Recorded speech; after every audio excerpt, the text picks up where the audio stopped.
नमस्कार दोस्तों, स्वागत है आपका और एक नए बहुत ही इंटरेस्टिंग वीडियो में। जैसा कि आप सबको पता होगा कि बिहार एसआई का 1799 पदों पर भर्ती आ गई है और ये बिहार पुलिस सेवा आयोग और बिहार सरकार के द्वारा लाई गई है। और चलिए, नोटिफिकेशन भी आउट हो गया, तो चलिए देखते हैं नोटिफिकेशन में मेन नोटिफिकेशन में क्या मुख्य बातें हैं जो देख लेते हैं और पूरा नोटिफिकेशन अच्छे से पढ़ लेते हैं ताकि हमें फॉर्म भरने में कोई परेशानी नहीं हो। तो यहाँ सबसे पहले दिया है बिहार पुलिस सेवा आयोग, हार्डिंग रोड, पटना। और यहाँ पे विज्ञापन संख्या 05/2025 दिया है।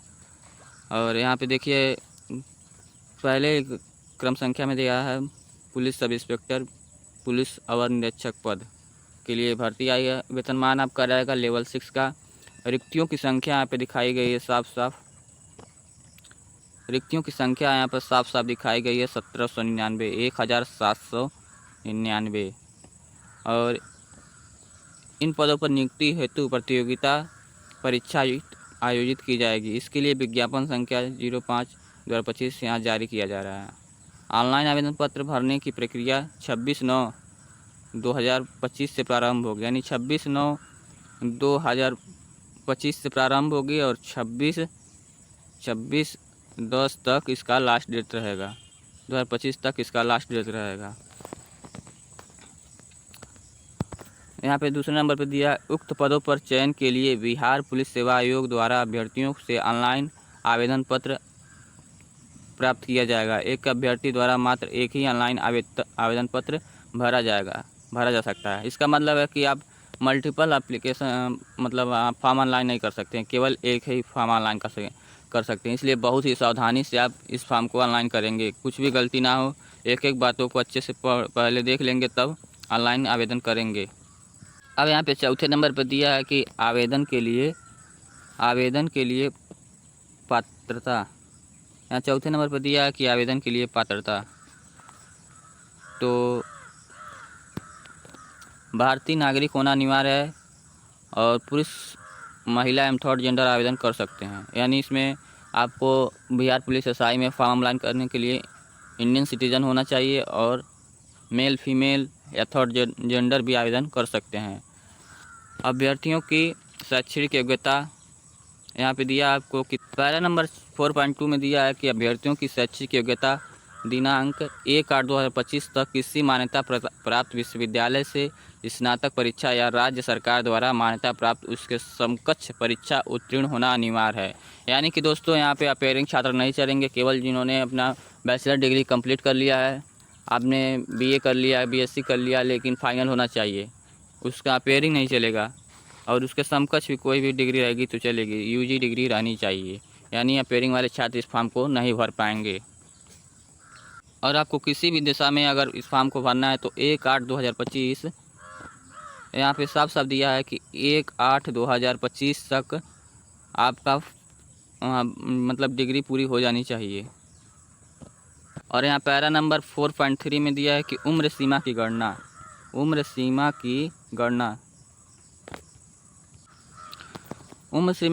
दिनांक 1/8/2025 के आधार पर ही की जाएगी, परंतु वैसे अभ्यर्थी जो दिनांक 1/8/2024 को सरकार को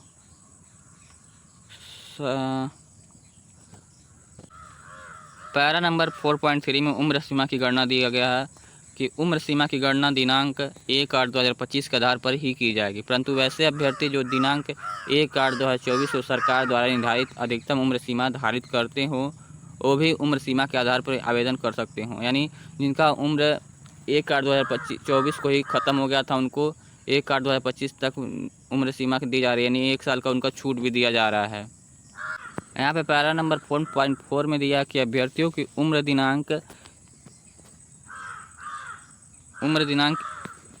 यहाँ पर पैरा नंबर 4.4 में अभ्यर्थियों की उम्र दिनांक 1/8/2025 को मैट्रिक अथवा समकक्ष प्रमाण पत्र के अनुसार निम्नवत होनी चाहिए, ये दिया गया है। जैसे पहला दिया है अनारक्षित यानी समान जनरल कोटि के पुरुषों के लिए, जनरल कैटेगरी के पुरुषों के लिए न्यूनतम उम्र 20 वर्ष और अधिकतम उम्र 37 वर्ष। यहाँ पर अधिकतम उम्र 37 वर्ष दिया वर्ष तथा महिलाओं के लिए न्यूनतम उम्र 20 वर्ष और अधिकतम 40 वर्ष दी गई है। यानी महिलाओं के लिए अधिकतम उम्र 40 वर्ष होनी चाहिए इस फॉर्म को भरने के लिए। उसके बाद से दूसरे नंबर पर दिया है पिछड़ा वर्ग एवं अत्यंत पिछड़ा वर्ग के पुरुषों एवं महिलाओं के लिए न्यूनतम उम्र 20 वर्ष और अधिकतम 40 वर्ष। यानी ओबीसी और बीसी छात्रों के लिए भी 20 वर्ष न्यूनतम होना उम्र चाहिए इस फॉर्म को भरने के लिए और अधिकतम उम्र 40 वर्ष होना चाहिए। SC ST वालों के लिए दिया है कि तीसरे नंबर पर अनुसूचित जाति एवं अनुसूचित जनजाति के पुरुषों एवं महिलाओं तथा थर्ड जेंडर अभ्यर्थियों के लिए न्यूनतम उम्र 20 वर्ष। न्यूनतम उम्र यहाँ पे सीधे दिया है, न्यूनतम उम्र 20 वर्ष और अधिकतम उम्र 42 वर्ष। यानी SC वालों के लिए 2 साल का अधिक छूट दिया गया है, 2 साल का समय और दिया गया उनको फॉर्म को भरने के लिए। आगे दिया है कि नोट करके दिया है कि उपरोक्त बिंदु 1, 2, 3 यानी आगे जो उम्र सीमा दी गई है अभ्यर्थियों की न्यूनतम उम्र की गणना दिनांक 1/8/2025 तथा एकदम उम्र की गणना 1/8/2024 को आधार मानकर की जाएगी। अगर आप 1/8/2025 तक न्यूनतम उम्र 20 नहीं पार करते हैं तो वही इसमें दिया गया कि 1/8/2025 तक अधिकतम उम्र की गणना और न्यूनतम उम्र की गणना 1/8/2024 के आधार मानकर की जाएगी। और पैरा नंबर 4 में दिया गया बिहार के वैसे सरकारी सेवकों को उच्चतर वेतनमान की सेवा संवर्ग में जाने के लिए प्रतियोगिता परीक्षाओं में भाग लेने हेतु अधिकतम आयु सीमा में 5 वर्ष की छूट दी जाएगी। जिन्होंने नियमित सेवा में न्यूनतम 3 वर्षों की अवधि पूरी कर ली हो। यानी जो एक्स सर्विसमैन हैं, जो लोग पहले से ही है नौकरी कर रहे हैं, उनको 5 वर्ष की छूट दी जाएगी।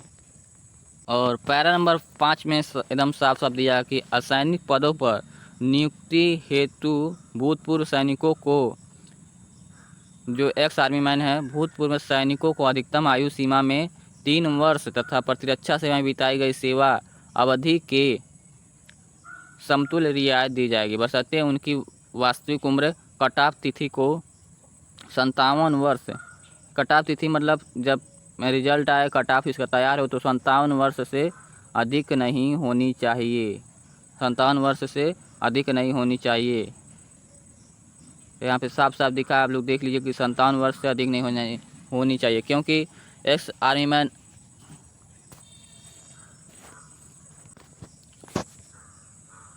यहाँ पैरा नंबर 6 में साफ साफ दिया गया कि अभ्यर्थी की उम्र गणना मैट्रिक अथवा समकक्ष परीक्षा के प्रमाण पत्र में अंकित जन्मतिथि के आधार पर की जाएगी। यानी जो अभ्यर्थी होंगे उनकी उम्र के लिए प्रूफ जो होगा हाई स्कूल का होगा या हाई स्कूल के समकक्ष जो आपका डिग्री होगा उसी के आधार पर आपका उम्र की गणना की जाएगी। वही डेट ऑफ बर्थ जो इसमें शो करेगा वही आपका प्रूफ रहेगा कि हमारी उम्र कितनी हुई है। यहाँ पे पैरा नंबर 4.5 में दिया गया कि अभ्यर्थियों की शारीरिक मापदंड दिया गया है कि आपको कितना ऊंचाई चाहिए, सीना कितना चाहिए, वजन कितना चाहिए, ये दिया गया है। तो चलिए देखते हैं। यहाँ पे साफ साफ दिया है कि अभ्यर्थियों का शारीरिक मापदंड पैरा नंबर 4.5, ऊंचाई, सीना, वजन के लिए कोई अंक दे नहीं होगा। ऊंचाई, सीना और वजन के लिए कोई अंक दे नहीं होगा। इसका मतलब है कि अगर आपकी हाइट ज़्यादा है या वज़न ज़्यादा है तो इसका आपको लाभ नहीं मिलेगा। केवल जो उसमें दिया गया है कि हाइट जितना रहेगा उसी के हिसाब से उसमें आपको हाइट की वजह से कोई छूट नहीं प्राप्त होगी। देखिए यहाँ पर परंतु विहित अर्हताएँ पूरी नहीं करने वाले अभ्यर्थी असफल घोषित किए जाएंगे। जैसे ऊंचाई अगर आपकी कम रहेगी तो आपको असफल घोषित कर दिया जाएगा और आपको यहाँ पे डिस्क्वालीफाई भी कर दिया जाएगा। जैसे ऊंचाई में दिया है कि अनारक्षित सामान्य वर्ग यानी जनरल कोटे के लिए एवं पिछड़ा वर्ग ओबीसी के लिए पुरुषों के लिए न्यूनतम 165 सेंटीमीटर, यानी जो जनरल और ओबीसी के मेल कैंडिडेट हैं उनका 165 सेंटीमीटर हाइट रखा गया है। इससे कम नहीं चलेगा, इससे ज़्यादा रहेगा तो चलेगा, इससे कम रहेगा तो नहीं चलेगा। अत्यंत पिछड़ा वर्ग अनुसूचित जाति एवं अनुसूचित जनजाति पुरुषों के लिए न्यूनतम 160 सेंटीमीटर रखा गया, यानी 5 सेंटीमीटर को उनके छूट मिल गया है। जैसे कि अगर जनरल ओबीसी का 165 सेंटीमीटर हाइट मांग रहा है, तो SC ST और अत्यंत पिछड़ा वर्ग के लिए 160 सेंटीमीटर। सभी वर्गों की महिलाओं के लिए न्यूनतम ऊंचाई 155 सेंटीमीटर। जैसे ST SC ST general OBC सभी महिलाओं के लिए हाइट 155 सेंटीमीटर। यहाँ पे साफ साफ दिखा रहा है कि हाइट न्यूनतम ऊंचाई 155 सेंटीमीटर, यानी महिलाओं के लिए कम से कम 155 सेंटीमीटर हाइट होनी चाहिए। आप चाहे किसी भी कैटेगरी के हो, जनरल SC ST OBC किसी भी कैटेगरी को, महिलाओं के लिए 155 सेंटीमीटर अनिवार्य है। उससे कम रहेगा तो नहीं चलेगा, ज़्यादा रहेगा तो चलेगा ही। और यहाँ पे सीना दिया हुआ है, यहाँ पे साफ साफ दिया हुआ है सीना सिर्फ पुरुषों के लिए, सीना सिर्फ पुरुषों के लिए, यानी जो पुरुष अभ्यर्थियों के लिए उन्हीं के लिए सीना दिया गया है। अनारक्षित सामान्य वर्ग, पिछड़ा वर्ग एवं अत्यंत पिछड़ा वर्ग के पुरुषों के लिए बिना फुलाए, यानी यहाँ पे जनरल OBC और जो अत्यंत पिछड़ा वर्ग है बिहार में, उनके लिए सीना का डिटेल दिया गया है। सीना मतलब अनारक्षित सामान्य वर्ग, पिछड़ा वर्ग एवं अत्यंत पिछड़ा वर्ग के पुरुषों के लिए बिना फुलाए 81 सेंटीमीटर न्यूनतम, यानी आप जब तक फुलाए नहीं रहेंगे तो 81 सेंटीमीटर चाहिए। और जब वहाँ पे बोला जाएगा फुलाइए तो फुला कर दिया रहेगा 86 सेंटीमीटर न्यूनतम, यानी कम से कम आपको 5 सेंटीमीटर वहाँ पे सीना फुलाना होगा। फुलाने के बाद सीना में कम से कम 5 सेंटीमीटर का अंतर होना अनिवार्य है, यानी आपका 81 सेंटीमीटर सीना है तो आपको कहेंगे फुलाइए, अगर 5 सेंटीमीटर से कम रहेगा फुलाने पर तो आप डिस्क्वालीफाई कर दिए जाएंगे। अगर आप उससे ज़्यादा फुलाएंगे तो और अच्छी बात है, लेकिन कम से कम आपको 5 सेंटीमीटर फुलाना होगा। यहाँ पे देखिए साफ साफ लिखा गया है, फुलाने के बाद सीना में कम से कम 5 सेंटीमीटर का अंतर होना अनिवार्य है। अगर आपका 81 है, मतलब 81 सेंटीमीटर है नापने पर, तो उसको कम से कम 86 सेंटीमीटर होना चाहिए। अगर 82 है तो 87, ऐसे ही कम से कम 5 सेंटीमीटर का आपका सीना फुलाने में अंतर होना चाहिए। और अनुसूचित जाति एवं जनजाति के पुरुषों के लिए यहाँ पे भी दिया बहुत ही साफ शब्दों में, अनुसूचित जाति एवं जनजाति के पुरुषों के लिए बिना फुलाए 79 सेंटीमीटर, यानी 79 सेंटीमीटर न्यूनतम। कम से कम जो SC ST के कैंडिडेट हैं उनके लिए 79 सेंटीमीटर बिना फुलाए रहना चाहिए। और फुलाकर 84, यानी इनको भी कम से कम 5 सेंटीमीटर सीना फुलाना होगा। अगर उससे कम फुलाएंगे या उससे कम सीना होगा नापने पे तो इनको डिस्क्वालीफाई कर दिया जाएगा। और हाँ दोस्तों, नोटिफिकेशन आप बहुत ध्यान से देखिए और बहुत ध्यान से पढ़िए, क्योंकि ऑफिशियल नोटिफिकेशन है और मेरे द्वारा इस नोटिफिकेशन को मेन टॉपिक पे बात की जा रही है। और मेरे द्वारा इस नोटिफिकेशन में केवल मुख्य बातों को यहाँ पे इस वीडियो में बताया जा रहा है, ताकि आप लोग को कोई परेशानी ना हो फॉर्म भरने में। अगर आपको कोई भी कन्फ्यूजन हो तो आप बिहार पुलिस के ऑफिशियल वेबसाइट पे जाके इस नोटिफिकेशन को डाउनलोड करके वहाँ से आप पूरा नोटिफिकेशन पढ़ सकते हैं। जैसा कि मैंने पहले ही बताया था कि महिलाओं के लिए सीना नहीं नापा जाता, उनका वज़न नापा जाता है। देखिए नोटिफिकेशन में दिया गया कि सही वर्गों की महिला उम्मीदवारों के लिए न्यूनतम वजन 48 किलोग्राम आवश्यक है।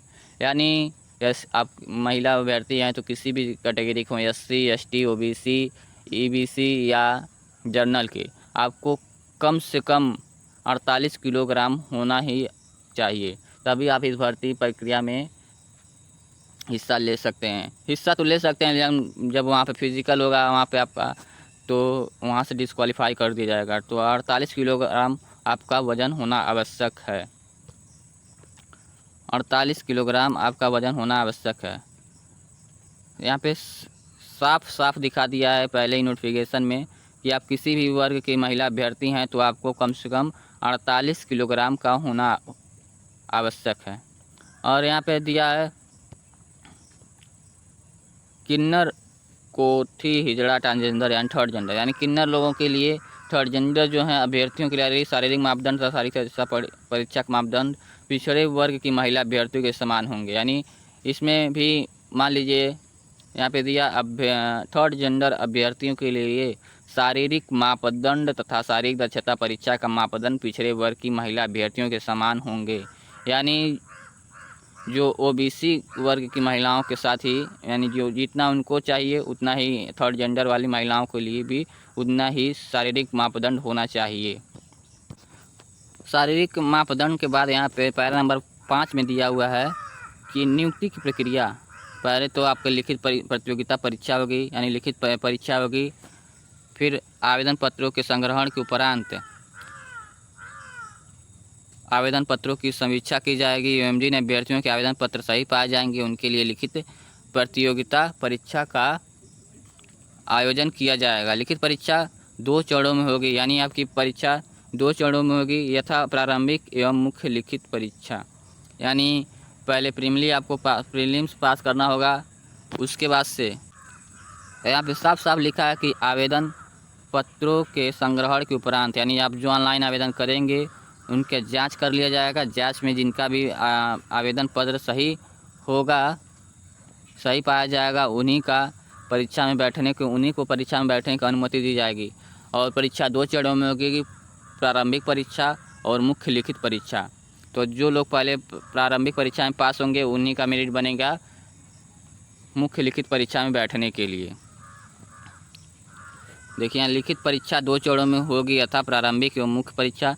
लिखित परीक्षा के सभी पत्र बहुविकल्पी प्रश्नों के पर आधारित होंगे, यानी जो लिखित परीक्षा होगी उनके सभी प्रश्न आपके होंगे मल्टी चॉइस।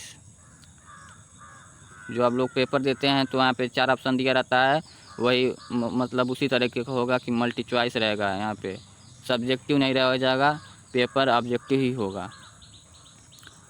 और यहाँ पे दिया प्रथम चरण प्रारंभिक परीक्षा, यानी प्रारंभिक परीक्षा में 200 अंकों का एक पत्र होगा, जिसमें प्रश्नों की संख्या कुल 100 होगी। यानी 200 अंकों का एक प्रश्न होगा, यानी 100 क्वेश्चन, उसमें आपको 100 क्वेश्चन दिए जाएंगे, जिसमें प्रत्येक क्वेश्चन 2 नंबर का होगा। यहाँ पे देखिए प्रथम चरण प्रारंभिक परीक्षा में 200 अंकों का एक पत्र होगा, यानी आपका जो पहला पेपर होगा वो 200 अंकों का होगा, 200 अंकों का होगा, जिसमें कुल प्रश्नों की संख्या 100 होगी। और प्रत्येक प्रश्न के लिए अंक दिए जाएंगे 2, यानी एक प्रश्न 2 नंबर का होगा। और परीक्षा की अवधि 2 घंटे की होगी, यानी 100 क्वेश्चन का पेपर होगा, 2 घंटे का होगा, यानी 100 क्वेश्चन आपको करने को मिलेंगे 2 घंटे में। और यहाँ पे दिया गया कि उक्त पत्र में सामान्य ज्ञान एवं समसामयिक मुद्दों से संबंधित प्रश्न पूछे जाएंगे। अब प्रश्न तो बहुत पूछे जाते हैं, लेकिन यहाँ पे दिया गया है उक्त पत्र में सामान्य ज्ञान एवं समसामयिक मुद्दों से संबंधित प्रश्न पूछे जाएंगे। इसमें 30% से कम अंक प्राप्त करने वाले अभ्यर्थी मुख्य परीक्षा के लिए असफल घोषित किए जाएंगे। यानी दिया है, ध्यान से देख लीजिए,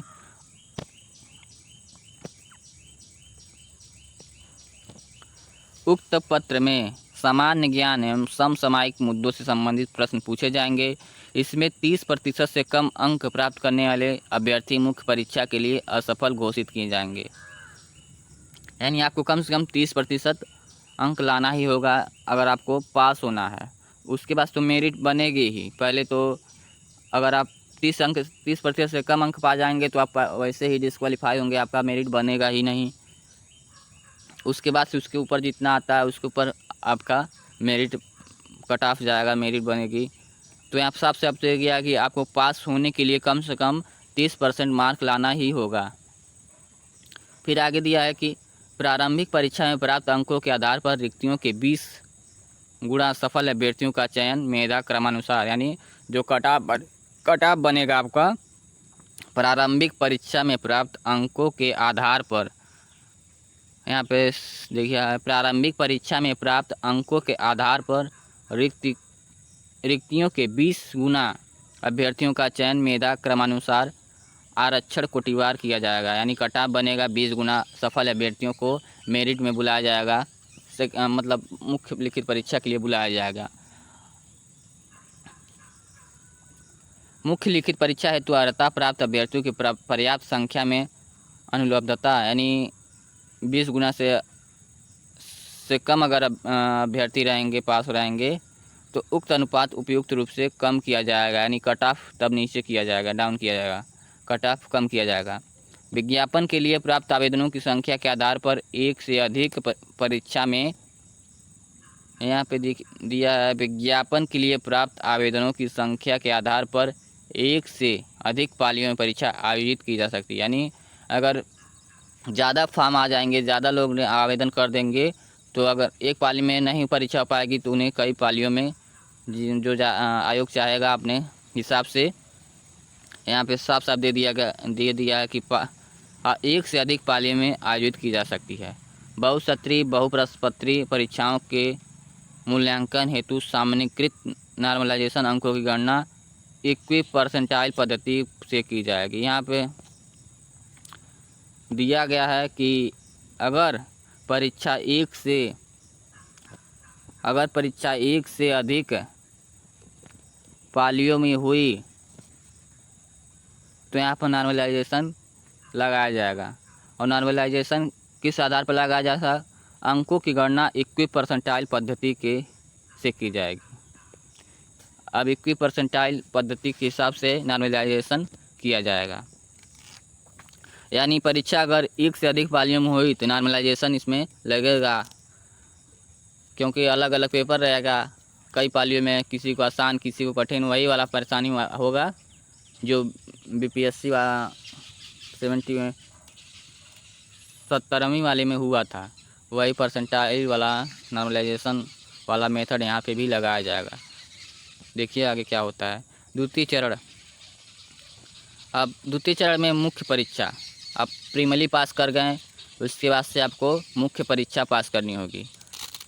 मुख्य परीक्षा में देख लिए यहाँ पे दिया गया है कि क्या क्या डिटेल रहेगा, ध्यान से इसको देख लीजिए।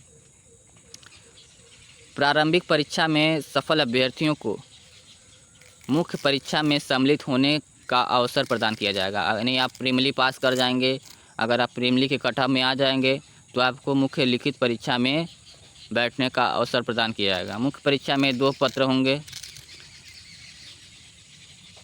मुख्य परीक्षा में 2 पत्र होंगे। यहाँ पे पैरा क करके दिखाया है कि प्रथम पत्र 200 अंकों का समान हिंदी का, प्रथम पत्र 200 अंकों का समान हिंदी का, यानी जो पहला पेपर होगा मुख्य परीक्षा का हिंदी का होगा, जिसमें 200 अंकों का हिंदी का पेपर होगा और 2 घंटे का होगा, जिसमें 100 प्रश्न होंगे। जैसे आप उसमें प्रीलिमिनरी परीक्षा में बैठे थे तो 100 क्वेश्चन थे, 200 अंकों का, सेम उसी प्रकार रहेगा। इसमें भी 100 प्रश्न होंगे और 200 अंक होंगे और 2 घंटे का पेपर होगा एवं न्यूनतम हर्तांक 30% अंक प्राप्त करना अनिवार्य होगा, अन्यथा उन्हें अयोग्य घोषित कर दिया। आप हिंदी की परीक्षा में कम से कम आप एक क्वालिफाई है केवल, इसमें कम से कम आपको 30% अंक लाना ही होगा, नहीं तो आप वहीं से परीक्षा से डिस्क्वालीफाई हो जाएंगे। देखिए यहाँ पे एकदम बोल्ड करके दिखाया गया है कि न्यूनतम हर्तांक 30% अंक प्राप्त करना अनिवार्य होगा, अन्यथा उन्हें अयोग्य घोषित कर दिया जाएगा। समान हिंदी पत्र का प्राप्तांक मेधा निर्धारण में नहीं जोड़ा जाएगा, यानी यह केवल क्वालिफाइंग है। आपका पहला पेपर जो मुख्य लिखित परीक्षा का होगा हिंदी का 200 अंकों का होगा, जिसमें 100 प्रश्न होंगे और प्रत्येक प्रश्न 200 अंक 2 नंबर का होगा और 2 घंटे का समय मिलेगा। आपको कम से कम इसमें 30% मार्क 30% यहाँ पे लाना होगा हिंदी में पास होने के लिए। अगर हिंदी में नहीं पास होंगे तो आप वहीं से डिस्क्वालीफाई कर दिए जाएंगे। तो आप कैसे भी करके हिंदी में 30% मार्क आपको लाना ही होगा। और यहाँ पे दिया गया कि समान हिंदी पत्र का प्राप्तांक मेधा निर्धारण में नहीं जोड़ा जाएगा, यानी आप जो मेरिट बनेगी उसका इसका नंबर नहीं जुड़ेगा, ये केवल क्वालिफाइंग रहेगा। अब पैरा ख में दिया गया है कि द्वितीय पत्र यानी जो मुख्य लिखित परीक्षा में होगा उसका द्वितीय पत्र के लिए यहाँ पे दिया गया नियम, द्वितीय पत्र समान अध्ययन, समान विज्ञान, नागरिक शास्त्र, भारतीय इतिहास, भारतीय भूगोल, गणित एवं मानसिक योग्यता जाँच से संबंधित होगा। द्वितीय पत्र का पूर्णांक 200 होगा, जिसमें प्रश्नों की कुल संख्या 200 होगी एवं परीक्षा की अवधि 2 घंटे की होगी। यानी ये भी 2 नंबर का होगा। इसमें भी कुल 100 क्वेश्चन दिए जाएंगे और प्रत्येक सही क्वेश्चन के लिए, प्रत्येक सही उत्तर के लिए आपको 2 अंक प्रदान किए जाएंगे और इसमें भी 2 घंटे का समय दिया जाएगा। दोनों चरणों की परीक्षा में प्रत्येक गलत उत्तर के लिए 0.2 अंक काटा जाएगा। यानी इसमें माइनस मार्किंग भी है। बहुत ही ध्यान से देख लीजिए कि माइनस मार्किंग 0.2 अंक काटा जाएगा। दोनों चरणों की यहाँ पे साफ साफ दिया है। दोनों चरणों की यहाँ पे देखिए अंडरलाइन कर दे रहे हैं लाइन। दोनों चरणों की परीक्षा में प्रत्येक गलत उत्तर के लिए 0.2 अंक काटा जाएगा। उत्तर पुस्तिका 2 प्रतियों में होगी, जिसकी एक प्रति आयोग के पास सुरक्षित रखी जाएगी। यानी आप एक क्वेश्चन गलत करेंगे तो 2 नंबर आपको 2 नंबर का होगा, तो आपका सही जो आप सही क्वेश्चन किए होंगे उसमें से 0.2 यानी 2 नंबर आपका 0.2 नंबर काट लिया जाएगा।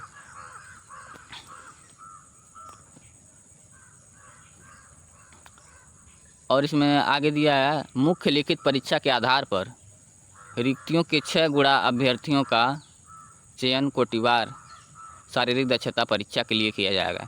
यानी मुख्य लिखित परीक्षा के आधार पर अगर मान लीजिए लगभग 1800 भर्ती है तो उससे 18 गुना 6 से 6 से कर दीजिए। उसी हिसाब से अभ्यर्थियों का कट ऑफ आएगा। 1800 भर्ती है तो 6 गुना और एक कम 1800 भर्ती है 1799 भर्ती है तो उससे 6 गुना ज़्यादा बच्चों का कट ऑफ बनेगा। उसके बाद से जो भी रैंक उनको छाड़ दिया जाएगा। देखिए इस बार सारे साफ साफ दिया कि अभ्यर्थियों को साफ साफ यहाँ पे दिया गया है अभ्यर्थी को शारीरिक दक्षता परीक्षा में मात्र उत्तीर्ण होना आवश्यक होगा। शारीरिक दक्षता परीक्षा हेतु अर्हता प्राप्त अभ्यर्थियों की पर्याप्त संख्या में अनुपलब्धता की दशा में उक्त अनुपात उपयुक्त रूप से कम किया जाएगा। यानी पहले नंबर दिया जाता था, पिछले परीक्षाओं में इसमें नंबर दिया जाता था कि आप इतना समय में इतना दौड़ लिए तो इतना अंक, इतना आपका हाइट है मतलब इतना है। तो आपकी इस बार ऐसा नहीं होगा। अगर आप दौड़ क्वालिफाई कर गए, आपकी हाइट सही है तो इसमें इसका कोई मेरिट नहीं बनेगा। यही साफ साफ दे रहा है। अगर मान लीजिए शारीरिक दक्षता परीक्षा हुई, ज़्यादा बच्चे फेल होंगे तो मेरिट गिरेगा। उसी हिसाब से यहाँ पे दिया गया अनुपलब्धता की दशा में उक्त अनुपात उपयुक्त रूप से यहाँ पे दिया है अनुपात उपयुक्त रूप से कम किया जाएगा। यानी अगर 6 गुना अभ्यर्थी बुलाए गए हैं उसमें ज़्यादा लोग मतलब भर्ती से कम 1799 से कम बच्चे पास हुए और कुछ सीटें बच गई तो मेरिट कम किया जाएगा, कट ऑफ कम किया जाएगा। और यहाँ तृतीय चरण दिया है शारीरिक योग्यता दक्षता परीक्षा। अब इसमें डिटेलिंग में दिया है कि निम्नांकित शारीरिक योग्यता दक्षता परीक्षा में अभ्यर्थियों को सफल अनिवार्य हो गए। यानी तीसरा चरण है आपका शारीरिक योग्यता दक्षता परीक्षा। यानी आपका जो दौड़ और यहाँ पे सीना उना का नाप होगा इसी तीसरे चरण में होगा। और इसमें निम्नलिखित शारीरिक योग्यता दक्षता परीक्षा में अभ्यर्थियों को सफल होना अनिवार्य होगा, जिसमें पहले नंबर पे है दौड़। सभी कोटि यानी सभी वर्गों के पुरुषों के लिए, चाहे जनरल ओबीसी, चाहे आप जनरल ओबीसी या एसटी किसी भी वर्ग के आप हों तो आपको 1 मील 1.6 किमी 1.6 किमी की दौड़ के लिए समय सीमा 6 मिनट 30 सेकेंड दी जाएगी। यानी 1600 मीटर आपको दौड़ना है 6 मिनट 30 सेकेंड में। अधिक समय लेने वाले अभ्यर्थी असफल होंगे। यानी 1600 मीटर आपको दौड़ना होगा और उससे अधिक जो समय ले लेगा वो फेल कर दिया जाएगा, असफल घोषित कर दिया जाएगा। और सभी कोटि की महिलाओं के लिए 1 किलोमीटर के लिए सीमा 6 मिनट। यहाँ देखिए पुरुषों के लिए ये 1600 मीटर है, यहाँ पे महिलाओं के लिए 1000 मीटर यानी 1 किलोमीटर। और पुरुषों को 6 मिनट 30 सेकंड का समय दिया जा रहा है। महिलाओं को सभी कोटि के यानी सभी जनरल ओबीसी एसटी ओबीसी किसी भी वर्ग के हों, आपको भी अगर महिला अभ्यर्थी हैं तो 1 किलोमीटर का दौड़ पूरा करना है 6 मिनट में। अगर 6 मिनट से अधिक समय ले लेते हैं तो आप असफल घोषित कर दिए जाएंगी। यहाँ पे ऊंची कूद है, माफ़ कीजिएगा, ऊंची कूद यहाँ पे दिया सभी कोटि के पुरुषों के लिए न्यूनतम 4 फीट, यानी आपको ऊंची कूद करनी होगी 4 फीट की। और 4 फीट से कम कूदने वाले पुरुष अभ्यर्थियों को असफल घोषित किया जाएगा, यानी जो लोग 4 फीट की कूद नहीं लगा पाएंगे उनको वहीं पे फेल कर दिया जाएगा। और सभी कोटि की महिलाओं के लिए भी यहाँ पे पुरुषों से 1 फुट कम दिया गया है। 3 फुट आपको कूदना, हाई जंप करना रहेगा 3 फुट। अगर उससे 3 फुट से कम कूदने वाली महिला अभ्यर्थियों को असफल घोषित कर दिया जाएगा। और हाँ दोस्तों, अगर वीडियो पसंद आ रही हो तो एक लाइक, सब्सक्राइब और अपने दोस्तों के साथ ज़रूर शेयर कीजिएगा, क्योंकि वीडियो बनाने में बहुत ज़्यादा मेहनत लगती है। आप लोग लाइक करने में कोताही करते हैं, तो प्लीज़ एक लाइक और सब्सक्राइब, अगर आप चैनल पर नए आए तो चैनल को सब्सक्राइब ज़रूर कीजिएगा। और कुछ भी डाउट हो तो आप कमेंट में करके पूछ लीजिएगा। यहाँ पे दिया है ऊंची कूद यानी हाई जंप के बाद लंबी कूद। सभी कोटि के पुरुषों के लिए न्यूनतम 12 फीट, यानी लंबी कूद आपको करना होगा 12 फीट का। और 12 फीट से कम कूदने वाले पुरुष अभ्यर्थियों को असफल घोषित कर दिया जाएगा, यानी जो मेल कैंडिडेट 12 फीट से कम यहाँ पे लंबी कूद लॉन्ग जंप लगाएंगे उनको असफल कर दिया जाएगा। 12 फुट से ज़्यादा, मतलब 12 फुट से कम नहीं कूदना है लंबी कूद। अगर 12 फीट से ज़्यादा कूदेंगे तो अच्छी बात है, लेकिन जो लोग कम कूद जाएंगे 12 फुट, 11 फुट, 12 फुट से कुछ भी थोड़ा भी 1 इंच भी कम कूद जाएंगे तो उनको असफल घोषित कर दिया जाएगा। साफ नोटिफिकेशन में दिया है। और यहाँ पर सभी कोटि की महिलाओं के लिए न्यूनतम 9 फीट। यहाँ पे 3 महिला अभ्यर्थियों के लिए 3 फुट का छूट दिया गया है पुरुषों के हिसाब से। यहाँ पे महिलाओं को केवल 9 फीट कूदना है। 9 फीट से कम कूदने वाली महिला अभ्यर्थियों को असफल घोषित कर दिया जाएगा। आपको 9 फीट दिया जाएगा, आप 10 फुट, 11 फुट, 12 फुट कूदिए। अगर उससे थोड़ा भी कम हो जाएगा, 1 इंच भी कम हो जाएगा तो वहीं पे लोग डिस्क्वालीफाई कर देंगे। उसके बाद से चौथे नंबर पे है गोला फेंक।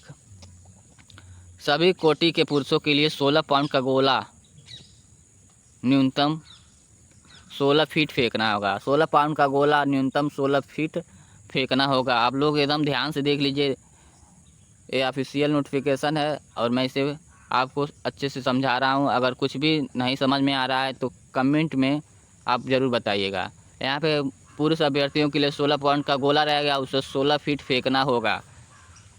अगर आप 16 फीट नहीं फेंक पाएंगे तो वहीं पर डिस्क्वालीफाई कर दिए जाएंगे। यहाँ पे साफ नोटिफिकेशन में दिया गया है। और सभी कोटि की महिलाओं के लिए 12 पाउंड का गोला 10 फीट फेंकना होगा। यहाँ पे देखिए, जो फीमेल कैंडिडेट होंगे 12 पाउंड का गोला न्यूनतम 10 फीट फेंकना होगा। देखिए, सभी कोटि के महिलाओं के लिए 12 पाउंड का गोला 10 फीट फेंकना होगा। अगर 10 फीट से कम फेंकेंगे तो वहीं पे डिस्क्वालीफाई कर दिए जाएंगे। नोटिफिकेशन में साफ दे दिया पहले ही। तो आप लोग लिखित परीक्षा के साथ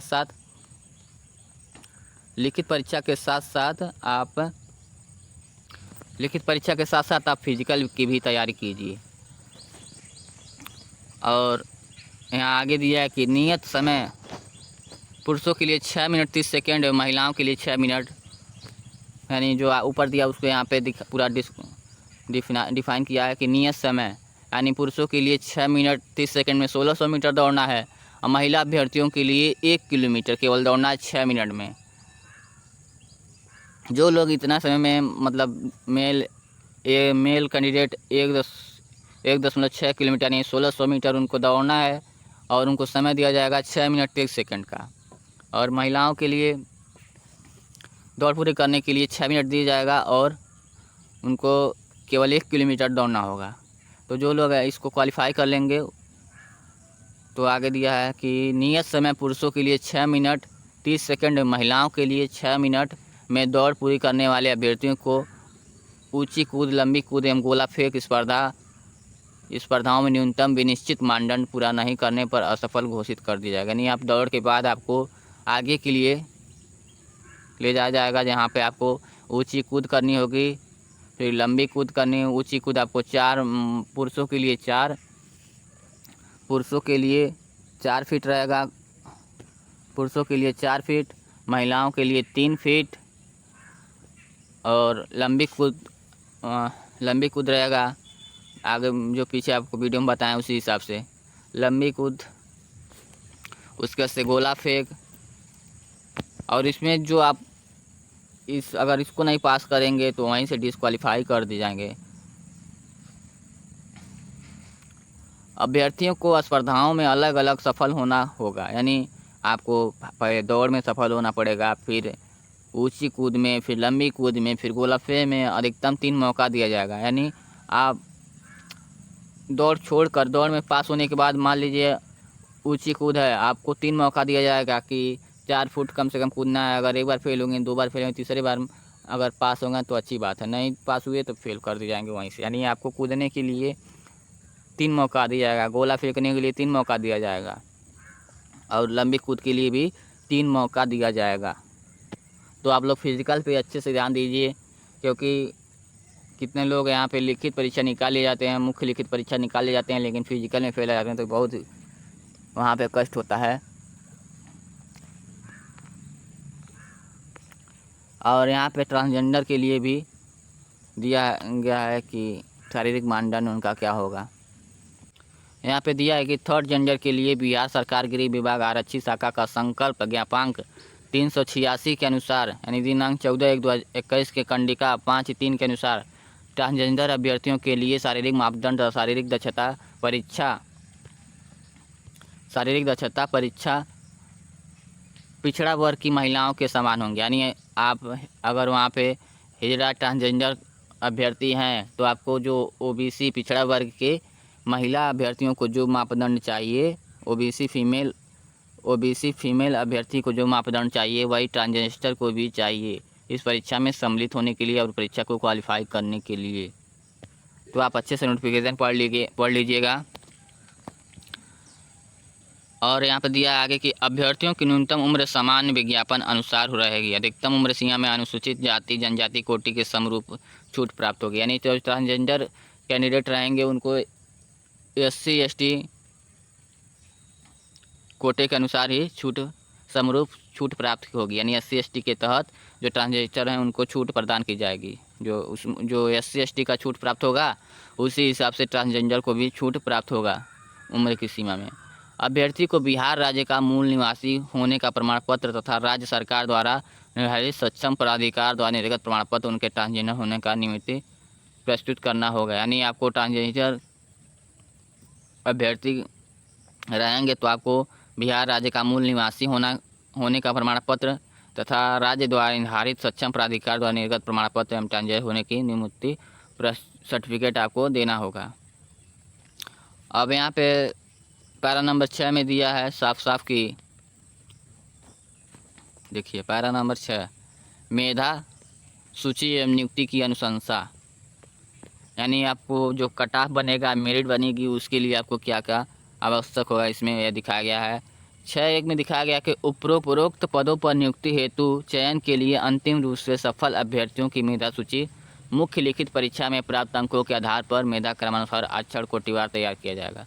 यानी जो अंतिम रूप से सफल होंगे, जो पहले पेपर में पास होंगे, दूसरे पेपर में पास होंगे, उसके बाद से मुख्य लिखित परीक्षा में पास होंगे, फिजिकल में पास होंगे, उसके बाद से यहाँ पे साफ साफ दिया गया है कि उपरोक्त पदों पर नियुक्ति हेतु चयन के लिए अंतिम रूप से सफल अभ्यर्थियों की मेधा सूची मुख्य लिखित परीक्षा में प्राप्त अंकों के आधार पर मेधा क्रमानुसार आरक्षण कोटिवार तैयार किया जाएगा। एक बार और देख लीजिए, यहाँ पे दिया है, अंडरलाइन कर देते हैं। उपरोक्त पदों पर नियुक्ति हेतु चयन के लिए अंतिम रूप से सफल अभ्यर्थियों की मेधा सूची मुख्य लिखित परीक्षा में प्राप्त अंकों के आधार पर मेधा क्रमानुसार आरक्षण कोटिवार तैयार किया जाएगा। यानी जो मुख्य लिखित परीक्षा होगी उसी के अंकों के आधार पर यहाँ पे आपका कट ऑफ तैयार होगा, मेरिट तैयार की जाएगी। लिखित परीक्षा में 2 या 2 से अधिक अभ्यर्थियों के समान अंक प्राप्त करने की दशा में मेधा सूची में उनके स्थान का निर्धारण उनकी जन्मतिथि के आधार पर किया जाएगा। देखिए यहाँ पे नोटिफिकेशन में साफ साफ दिया है कि लिखित परीक्षा में 2 या 2 से अधिक अभ्यर्थी, यानी अगर 2 अभ्यर्थी समान अंक पा गए उस दशा में उनकी मेधा सूची में उनका स्थान का निर्धारण उनकी जन्मतिथि के आधार पर किया जाएगा। अर्थात उम्र में वरीय अभ्यर्थियों को मेधा क्रम में ऊपर रहेंगे। यानी 2 लोग समान अंक पा गए तो यहाँ पर आपका डेट ऑफ बर्थ कंपैरिजन किया जाएगा। अगर ज़्यादा डेट ऑफ बर्थ वालों को छूट दी जाएगी, यानी वरीयता प्रदान की जाएगी, और जिनका उम्र कम रहेगा उन्हें डिसक्वालीफाई कर दिया जाएगा अगर समान नंबर आ जाता है तब। यहाँ पे साफ साफ दिया है कि जन्मतिथि के आधार पर कंपैरिजन किया जाएगा। अर्थात उम्र में वरीय अभ्यर्थी मेधा क्रम में ऊपर रहेंगे। समान अंक प्राप्त करने एवं समान जन्मतिथि वाले 2 या 2 से अधिक अभ्यर्थियों की दशा में मेधा सूची में उनके स्थान का निर्धारण उनकी शैक्षिक योग्यता के आधार पर किया जाएगा। यानी आपका समान नंबर भी आ गया, समान डेट ऑफ बर्थ भी है, तब वहाँ पर क्या होगा, तब आपका जो शैक्षिक योग्यता है, जो आपका एडिशनल क्वालिफिकेशन होता है उसको मिला जाएगा। यानी आप भी बीए किए रहेंगे, आप भी बीए किए रहेंगे, 2 लोग बीए करे रहेंगे, समान डेट ऑफ बर्थ रहेगा, यानी समान उम्र रहेगी, तब कैसे देखा जाएगा, तो आपको देखा जाएगा कि आपने क्या एडिशनल क्वालिफिकेशन किया है, उसके ऊपर पीजी किया है, एनसीसी किया है, क्या किया है, वही देखा जाएगा। तो आप नोटिफिकेशन को बहुत ध्यान से देखिए और अपने पढ़ लीजिएगा। मैं मेन जो मुख्य बातें हैं नोटिफिकेशन को उसको आपको बता दे रहा हूँ। देखिए दोस्तों, यहाँ पे साफ साफ दिया गया है कि पैरा नंबर 6.2 में साफ साफ दिया गया है कि शैक्षिक योग्यता समान होने की दशा में अभ्यर्थियों की वरीयता उनके 10वीं बोर्ड के प्रमाण पत्र में यथा उल्लेखित नाम के अंग्रेजी वर्णमाला के क्रम के अनुसार निर्धारित की जाएगी। मुख्य परीक्षा के आधार पर पैरा नंबर 6.3 में दिया गया कि मुख्य परीक्षा के आधार पर तैयार की जाने वाली अंतिम मेधा सूची हेतु अनुसूचित जाति, जनजाति एवं महिला वर्ग के अभ्यर्थियों के लिए न्यूनतम अर्हतांक 32%, यानी जो मुख्य परीक्षा में कम से कम आपको 32% अंक, अत्यंत पिछड़ा वर्ग के अभ्यर्थियों के लिए 34% और पिछड़ा वर्ग के अभ्यर्थियों के लिए 36.5 यानी 36.5% तथा सामान्य वर्ग अभ्यर्थियों के लिए 40% न्यूनतम अर्हतांक होना होगा, तभी आपको फाइनल मेरिट में आ सकते हैं, मुख्य परीक्षा का मेरिट में आएंगे। अंतिम रूप से चयनित अभ्यर्थियों की अनुशंसा बिहार पुलिस अवर सेवा आयोग द्वारा संबंधित नियुक्ति प्राधिकार को नियुक्ति भेजी जाएगी। यानी जो अंतिम रूप से चयनित अभ्यर्थियों की अनुशंसा बिहार पुलिस अवर सेवा आयोग द्वारा संबंधित नियुक्ति प्राधिकार को नियुक्ति हेतु भेजी जाएगी। आशा करते हैं यहाँ तक आप नोटिफिकेशन की जो मुख्य बातें हैं उसको आप ध्यान से सुने होंगे और समझ गए होंगे। अगर आप अच्छे से समझे नहीं हैं तो आप एक बार नोटिफिकेशन डाउनलोड करके अच्छे से पढ़ लीजिएगा। लेकिन मैंने जिस तरह से नोटिफिकेशन को पढ़ा और समझाया आपको कोई डाउट नहीं होना चाहिए। अगर आप वीडियो को बिना स्किप किए आखिर तक देखते हैं तो। अब यहाँ पैरा नंबर 7 में दिया गया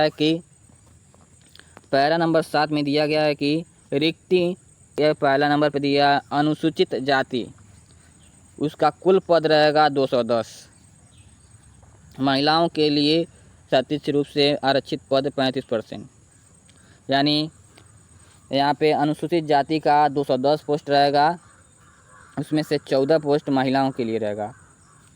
74 पोस्ट महिला अभ्यर्थियों के लिए रहेगा। 35% यहाँ पर हमको आरक्षण मिला है और अनुसूचित जनजाति के लिए कुल पद 15। अब 15 पोस्ट में 35% महिला अभ्यर्थियों का रहेगा, तो 5 पोस्ट मतलब पद रहेगा महिला अभ्यर्थियों का। बहुत ही डिटेल में यहाँ पर नोटिफिकेशन में दिया गया है।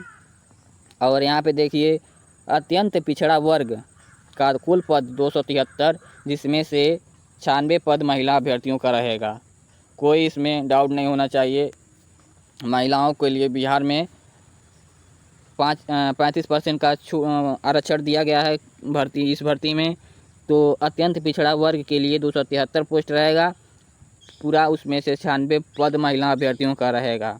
और चौथे नंबर पर दिया है पिछड़ा वर्ग, 222 पोस्ट रहेगा पिछड़ा वर्ग अभ्यर्थियों के लिए, जिसमें 78 पोस्ट यानी पद महिलाओं के लिए रहेगा। बहुत ही आप लोग ध्यान से देख लीजिए। पिछड़ा वर्ग यहाँ पे दिया क्रम संख्या चौथे में, पिछड़ा वर्ग 222 पद रहेगा, जिसमें 78 पद महिलाओं के लिए रहेगा। जो पिछड़ा वर्ग की महिलाओं के लिए रहेगा 78 पद महिलाओं के लिए रहेगा। क्रम संख्या 5 पे दिया है पिछड़े वर्ग की महिला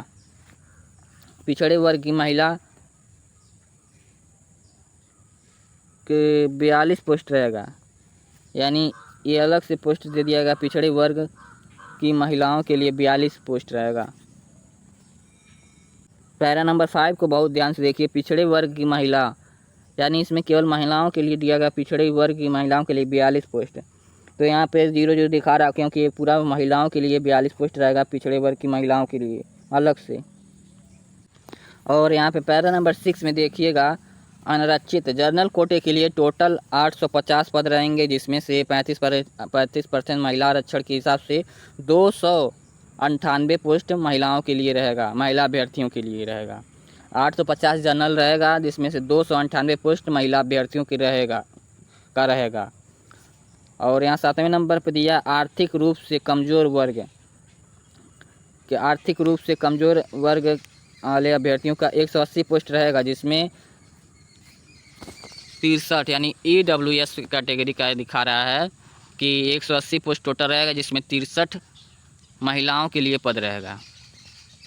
और सबसे नीचे 8वें नंबर पर जो दिया गया है ट्रांसजेंडर, जो हिजड़ा लोग के लिए भर्ती आता है, हिजड़ा का जो है थर्ड जेंडर के लिए भर्ती है, उसमें 7 पोस्ट रहेगा टोटल। पूरी भर्ती में 7 पोस्ट रहेगा ट्रांसजेंडर के लिए। और इसमें महिला अभ्यर्थियों को इसमें तो उसका रहेगा ही नहीं, मेल फीमेल उसका मतलब ही नहीं है। तो यहाँ पे टोटल पोस्ट देखिए 1799 टोटल योग हो रहा है, जिसमें से 614 महिलाओं का रहेगा। उसके बाद से जो 1799 614 माइनस कर दीजिए, वो पुरुषों का रहेगा।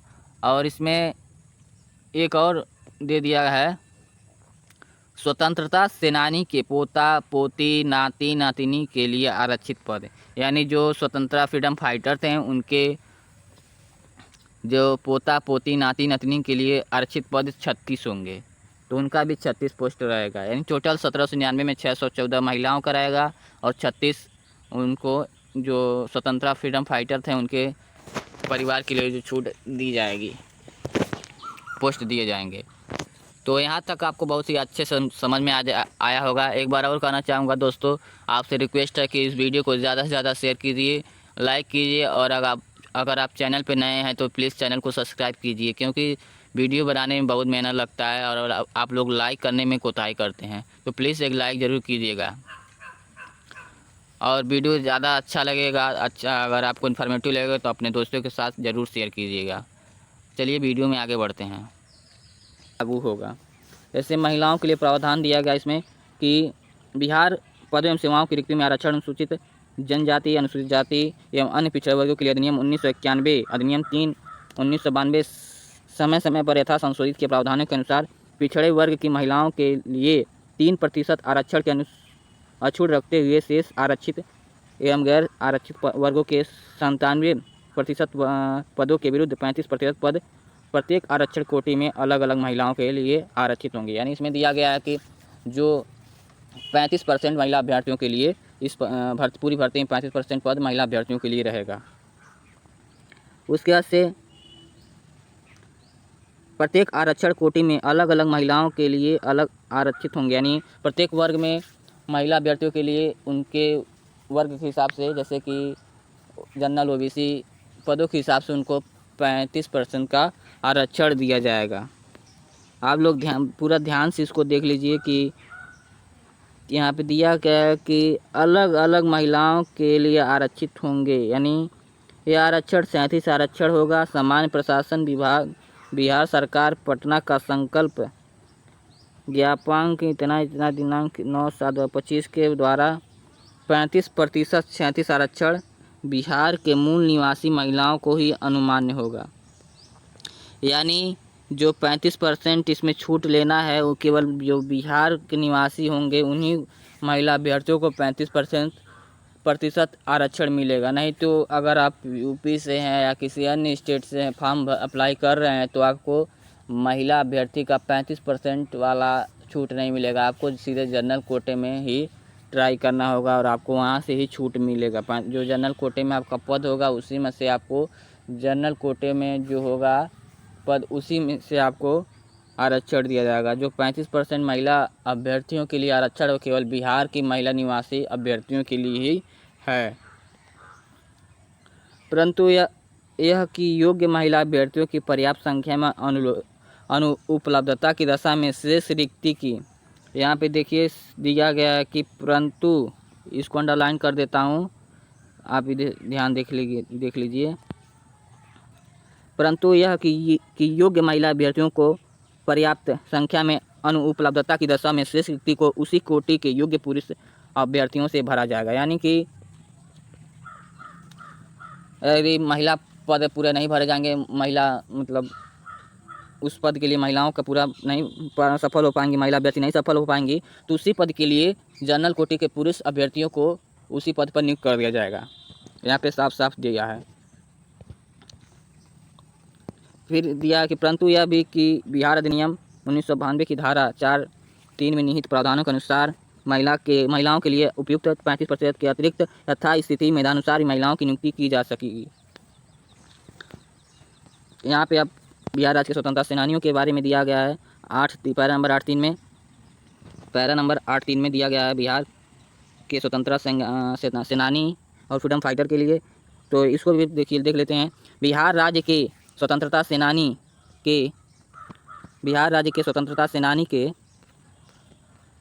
कहाँ गया? बिहार राज्य के स्वतंत्रता, हाँ यहाँ पे दिया कि बिहार राज्य के स्वतंत्रता सेनानियों के पोता पोती नाती नतनी के लिए प्रावधान दिया गया। इसमें दिया गया है सामान्य प्रशासन विभाग के संकल्प संख्या इतना 13/185 दिनांक 3/9/2015 के अनुसार बिहार राज्य के वैसे स्वतंत्रता सेनानियों जिन्हें केंद्र सरकार द्वारा पेंशन स्वीकृत है, पोता पोती नाती नतनी के लिए नियुक्ति में 2% 37 आरक्षण का प्रावधान लागू रहेगा, यानी इनको 2% का आरक्षण दिया गया है। चयनित उम्मीदवार जिस आरक्षित गैर आरक्षित वर्ग से संबंधित होंगे उनकी गिनती उसी आरक्षित गैर आरक्षित वर्ग में की जाएगी। तो आप लोग इसको ध्यान से पढ़ लीजिएगा। ज़्यादा मैं इस डिटेल में जाऊंगा तो वीडियो बहुत लंबा हो जाएगा। जो आपको मुख्य बातें हैं इस नोटिफिकेशन को मैं इसमें दिखा दे रहा हूँ। थर्ड जेंडर के व्यक्तियों को राज्य सरकार की सेवाओं में पिछड़े वर्गों को मिलने वाले आरक्षण का लाभ मिलेगा। और यहाँ पे 8(6) में दिया कि आरक्षण का लाभ, यहाँ पे देख लीजिए साफ साफ दिया है 8(6) में कि आरक्षण का लाभ केवल बिहार राज्य के मूल निवासियों को ही अनुमान्य होगा। अन्य राज्य के आरक्षण कोटि के अभ्यर्थियों की गणना अनारक्षित कोटि के अभ्यर्थियों के रूप में की जाएगी, यानी आप जो लोग बिहार के रहेंगे उन्हीं को यहाँ ST OBC जनरल का आरक्षण दिया जाएगा। अगर आप किसी अन्य राज्य से फॉर्म को अप्लाई करते हैं, जैसे दिल्ली बिहार कहीं से भी आप form apply Delhi Uttar Pradesh other राज्य से आप फॉर्म को अप्लाई कर रहे हैं, तो आपको आरक्षण नहीं मिलेगा। आपको सीधे जनरल कोटि वाले अभ्यर्थियों के साथ आपका कंपैरिजन किया जाएगा और उसी में आपको कट ऑफ या मेरिट तैयार होगी उसी के हिसाब से जो जनरल का होगा। और यहाँ पर एक बहुत ही मुख्य बात कहा गया कि अतएव अन्य राज्यों के आरक्षण कोटि के, देखिए इसको आप लोग 8(6) में दिया गया, बहुत ध्यान से देख लीजिए कि अतएव अन्य राज्यों के आरक्षण कोटि के अभ्यर्थियों को निर्देशित किया जाता है कि वे अपने आवेदन पत्र में यहाँ पे इसको देख लीजिए, अंडरलाइन कर देते हैं। अतएव अन्य राज्य के आरक्षण कोटि के अभ्यर्थियों को निर्देशित किया जाता है कि वे अपने आवेदन पत्र में स्वयं को अनारक्षित कोटि श्रेणी का अभ्यर्थी घोषित करते हुए आवेदन समर्पित करें, अन्यथा स्थिति में उनका आवेदन पत्र स्वतः निरस्त हो जाएगा। यानी आप अगर बिहार के निवासी नहीं हैं और आप फॉर्म ऑनलाइन करते हैं तो आप अपना OBC ST बता देते हैं, वहाँ पे फॉर्म में गलती कर देते हैं तो आपका फॉर्म अपने आप ऑटोमेटिकली रिजेक्ट हो जाएगा। अब पैरा नंबर 9 के बाद देख लेते हैं। यहाँ पे पैरा नंबर 9 में कट ऑफ तिथि, पैरा नंबर 9 में कट ऑफ तिथि दिया गया है। पैरा नंबर 9 में कट ऑफ तिथि, जैसे कि सभी अभ्यर्थियों के लिए आयु सीमा, शैक्षिक योग्यता, अन्य अर्हता एवं अनुभव, बिहार सरकार के सरकारी सेवक होने का प्रमाण पत्र एवं भूतपूर्व सैनिक की आयु के लिए गणना के लिए कट ऑफ तिथि 1 अगस्त 2025 निर्धारित की जाएगी।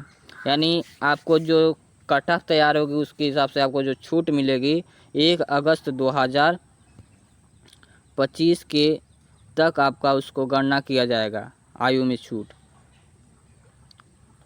जैसे सभी अभ्यर्थियों के लिए आयु सीमा, शैक्षिक योग्यता, अन्य अर्हता एवं अनुभव, बिहार सरकार के सरकारी सेवक होने का प्रमाण पत्र एवं भूतपूर्व सैनिक की आयु गणना के लिए कट ऑफ तिथि 1 अगस्त 2025 तक निर्धारित की जाएगी। यानी वहाँ तक आपको आयु का उम्र के सीमा की गणना की जाएगी। इस नोटिफिकेशन में जो मुख्य बातें थी मैंने इस वीडियो के माध्यम से आपको बताया है। अगर आपको डिटेल में जानकारी चाहिए तो आप एक बार नोटिफिकेशन डाउनलोड करके ऑफिशियल वेबसाइट से आप इसका नोटिफिकेशन अच्छे से पढ़ लीजिए। और यहाँ पे पैरा नंबर 10 में दिया गया है कि इसको भी थोड़ा देख लेते हैं डिटेलिंग में। नियुक्ति प्राधिकार, पैरा नंबर 10 के अनुसार नियुक्ति प्राधिकार सामान्य प्रशासन विभाग मेडिकल के लिए दिया गया है कि चिकित्सा जांच एवं चरित्र पूर्ववर्ती सत्यापन। उपरोक्त पदों के लिए पैरा नंबर 11 में दिया गया है, पैरा नंबर 11 में दिया गया है कि उपरोक्त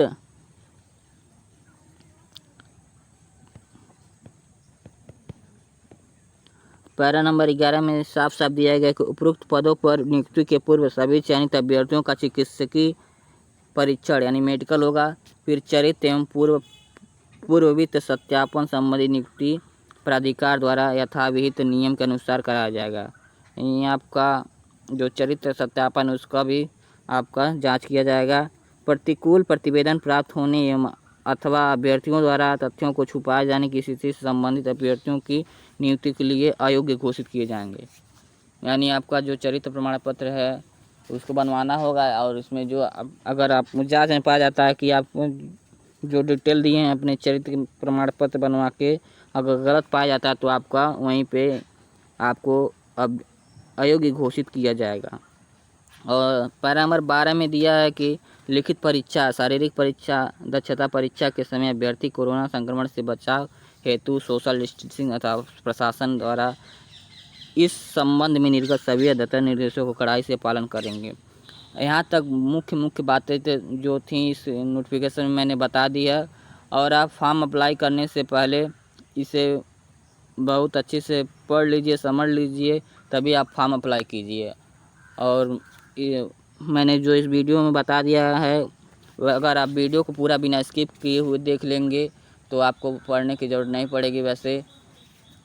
और इस नोटिफिकेशन का माध्यम है जो बिहार पुलिस सेवा आयोग का नोटिफिकेशन है, वहाँ से मैंने इसे डाउनलोड किया है, अपने पास से कुछ बताया नहीं है।